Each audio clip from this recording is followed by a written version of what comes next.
দাদা গায়ে আমার গায়ে আর কি দাদা টাচ করে।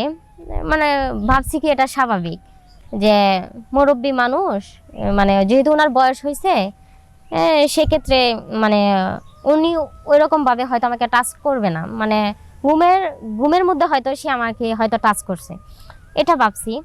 কিন্তু না, মানে আবার দেখি যে 10 মিনিট পর আবার দেখি সে আমাকে আবার টাচ করে। মানে তখন সে আমার আর কি এই যে পিঠে আর কি টাচ করতেছে। তখন আমি মানে আবার ভাবলাম যে না, এটা তো ঘুমের মধ্যে তো 10 মিনিট পর পর সে একটা লোক তো এইভাবে টাচ করতে পারে না। আচ্ছা যাই হোক, দাদা যেহেতু মুরব্বী মানুষ, একটু হয়তো টাচ করলে করছে। পরে দেখা যায় যে একবার দুইবার তিনবার, মানে আমিও তো যেহেতু একটা মেচুয়েট মেয়ে ছিলাম, মানে উনি আস্তে আস্তে আমার দাদা আর কি আমার বুকের দিকে আর কি টাচ দেয়, বুকের দিকে টাচ দেয়। তখন আর কি আমি এরকম, মানে উনি যখন আমার বুকের দিকে টাচ দেয় তখন আমি কি করব, তখন আমি আর কি মানে নিজেকে আর কোনোভাবে আর আমি আটকাতে পারতেছি না, নিজেকে আমি কোনোভাবে আটকাতে পারতেছিলাম না।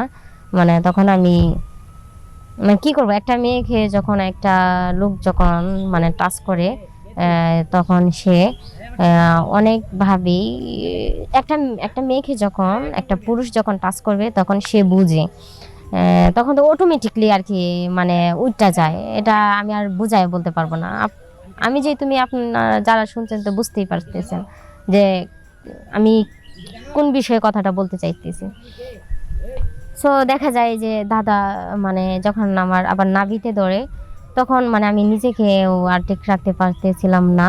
সুপ্রিয় দর্শক বন্ধুরা, আশা করি আপনারা ভালো আছেন। আমি আজকে আপনাদের সামনে আমার জীবনে ঘটে যাওয়া একটা গল্প তুলে ধরব। আপনারা মনোযোগ দিয়ে আমার গল্পটা শোনার চেষ্টা করবেন। আর আমি আমার নাম সোনিয়া, আমার দেশের বাড়ি দিনাজপুর। আমি ওইখানে থেকেই আর কি আমার বাবা মা মারা যাওয়ার পর আর কি আমি আমার দাদার ভাই মূলত আর কি আমার বাবা আর কি কাজের ক্ষেত্রে আর কি ঢাকায় থাকতো। সেই ক্ষেত্রে যখন আমার মানে আর কি বাবা মারা যায় তখন আর কি আমার মা আমাকে নিয়ে আর কি দেশের মানে গ্রামের বাড়িতে চলে আসে দিনাজপুরে। তখন দেখা যায় আমি তখন ক্লাস 8-এ পড়ি। তখন আর কি আমার সাথে এই ঘটনাটা ঘটে। সেটা আমার নিজেরই দাদা ছিল আপন, সে আমার সাথে এই ঘটনাটা ঘটাইছে।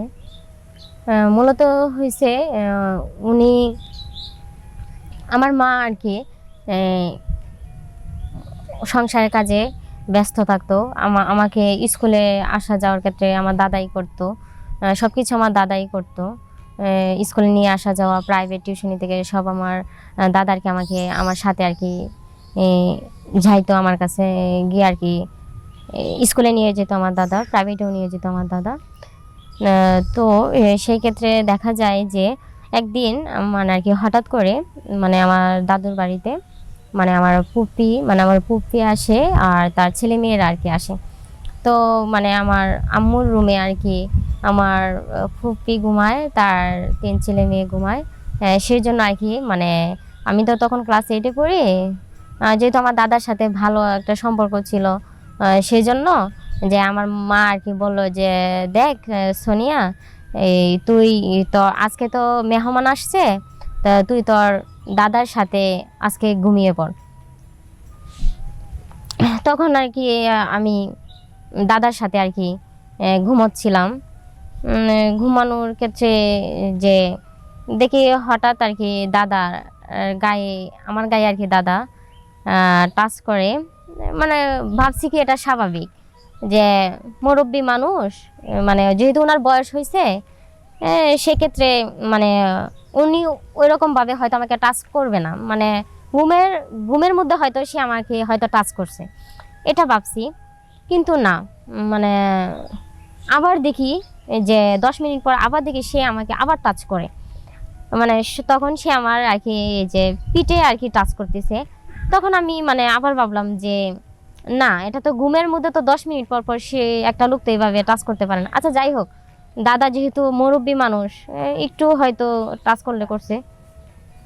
পরে দেখা যায় যে একবার, দুইবার, তিনবার, মানে আমিও তো যেহেতু একটা ম্যাচুরেট মেয়ে ছিলাম, মানে উনি আস্তে আস্তে আমার দাদা আর কি আমার বুকের দিকে আর কি টাচ দেয়, বুকের দিকে টাচ দেয়।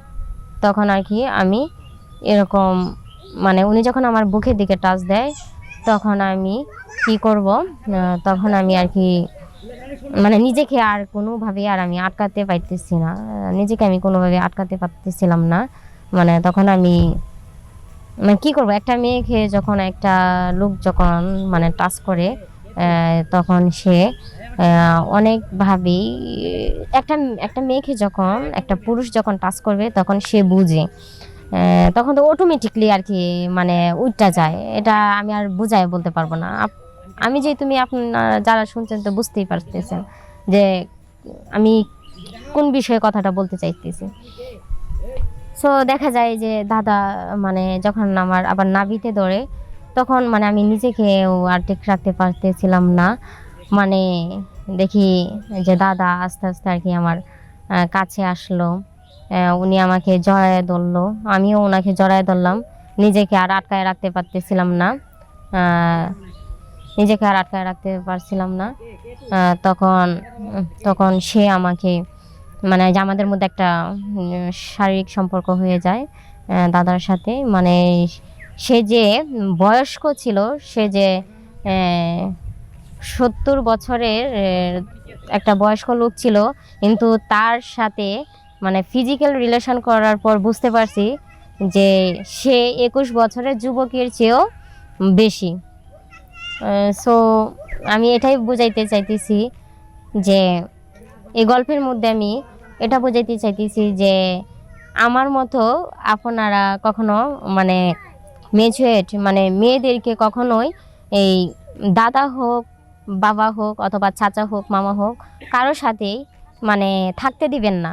কারণ বলা যায় না কখন কার মধ্যে কীরকম, কার মনে কখন শয়তানি আসে সেটা বলা যায় না। এটা মানে শয়তানের প্রভাবে পড়েও অনেকে করে, মানে কাজটা করে ফেলে।